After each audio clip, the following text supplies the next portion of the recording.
You bring in Juan Soto because you're saying to yourself that with Juan Soto replacing the free agent Pete Alonso, that you're going to be incrementally better Alonso to Soto.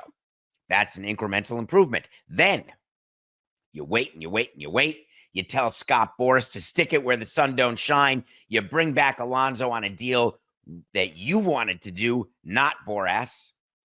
You put Alonso behind Soto and say, hey, be Aaron Judge. And Alonso says, I can't hit 420, but I'll hit 340. You have Lindor at the top of the lineup and say, please, for the love of God, don't start slowly the way you always do. Be different this year. And Lindor said, fine, how about hitting 309? Well, that would be way more than we would have expected given what you normally do in April. Well, we put all that together and we're going to be undefeated. We're the Dodgers because we've got Juan Soto. Juan Soto with a career OPS of 948. Juan Soto with a career batting average of 283. Juan Soto in your lineup with Pete Alonso being Judge and Lindor being late season Lindor early, and with a pitching staff that's supposed to be mediocre, that's now the best in baseball. And the thought is, we're going to win a lot of games. But then, wouldn't you know it, Juan Soto is struggling at the plate. Juan Soto is only hitting 233. Juan Soto's OPS is 757. That is almost 200 points below his career average. Close your eyes, because the New York Mets are the best team in baseball on April 24th.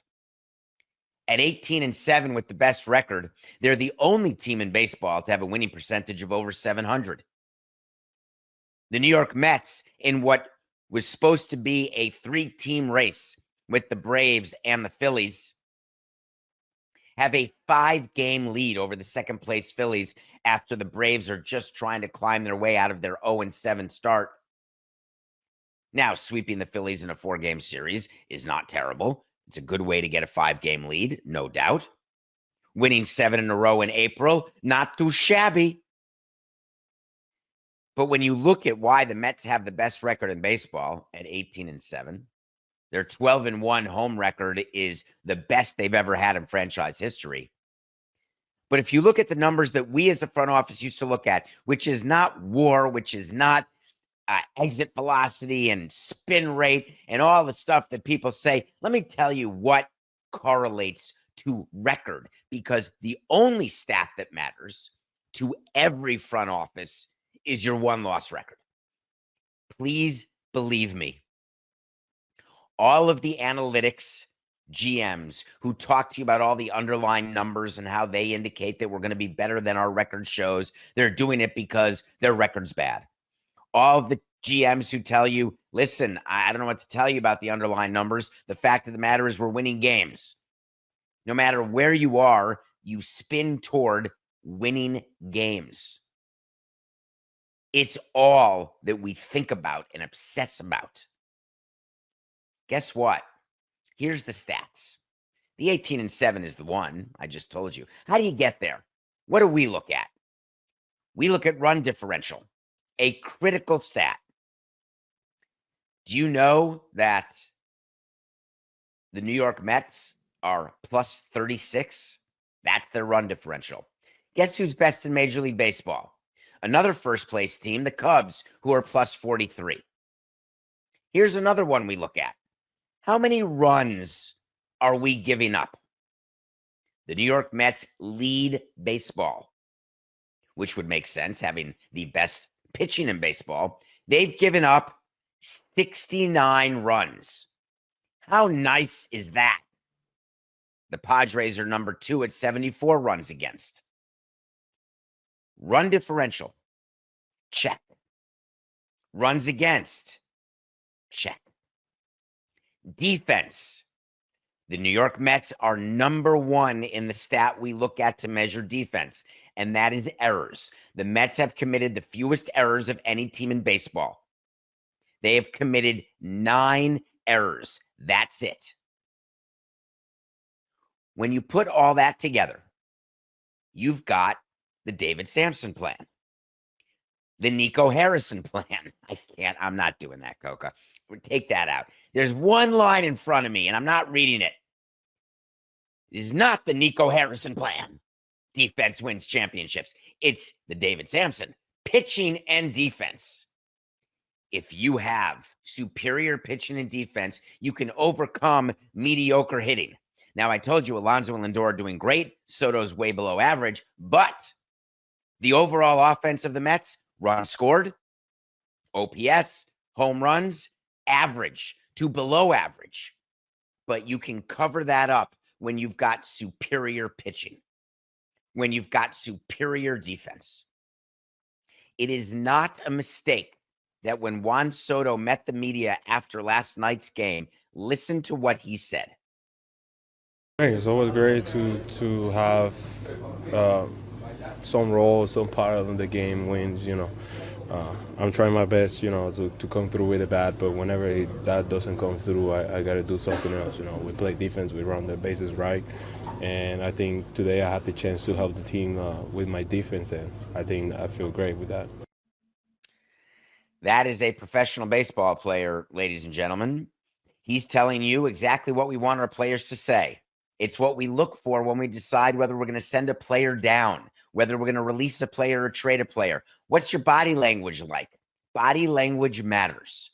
Are you taking your offensive woes into the field? That matters. Are you focused on defense? Are you making the plays? Are you hitting the cutoff man? Are you running the bases well when you do get on base, whether it's by walk, hit by pitch, whatever the case may be, if you're not getting on by a hit?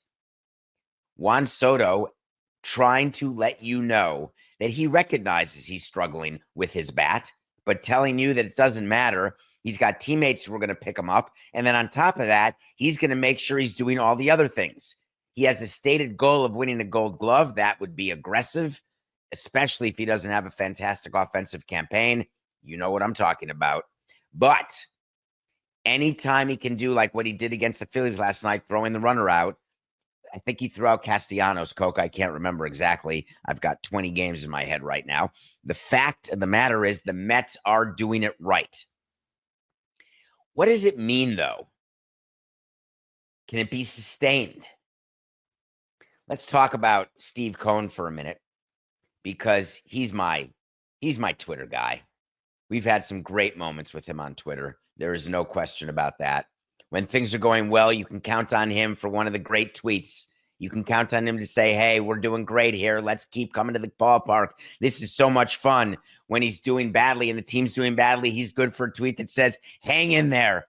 This stinks for me as much as it does for you. Steve Cohen took to social media to say, we are riding this wave. This feels great. Now, we're going to have some mean regression here. That's a financial term. That's a term that we like to use where eventually over 162 games, a player will generally get back to the back of his baseball card. That's generally how it goes. Once in a while, you have a season that's a total outlier where you just, you can't do anything that lasts 6 months. It happens. But the overwhelming majority of the time, you can count on mean regression. That means, very simply, that when you're on pace to hit 341 and your name is Pete Alonso, it is unlikely, if Pete Alonso is a career, I'm making this up, a career 265 hitter. I'm making it up because I don't have it in my mind, and I didn't look before the show. But if he's a career 265 hitter, the odds are by the end of the season, he'll be closer to 265. If you've got a pitching staff where their ERA is all under 3 or around 3, and they're normally 4.5 guys, the odds are pretty good they're going to end up at 4.5 when the season is done. Does that mean that the 18-7 record that they have, is that going to go up in smoke, Cheech and Chong? Or does it mean that they can ride this wave, even with some regression, and ride it to a pennant, which they came so close to securing last year, having lost in the league championship series to the Los Angeles Dodgers? It is a good time to be a Met fan. It is a good time to believe in your owner, to believe in your president of baseball ops, David Stearns, to believe in the possibilities that maybe this is the year that you can say, we're going to party like it's 1986.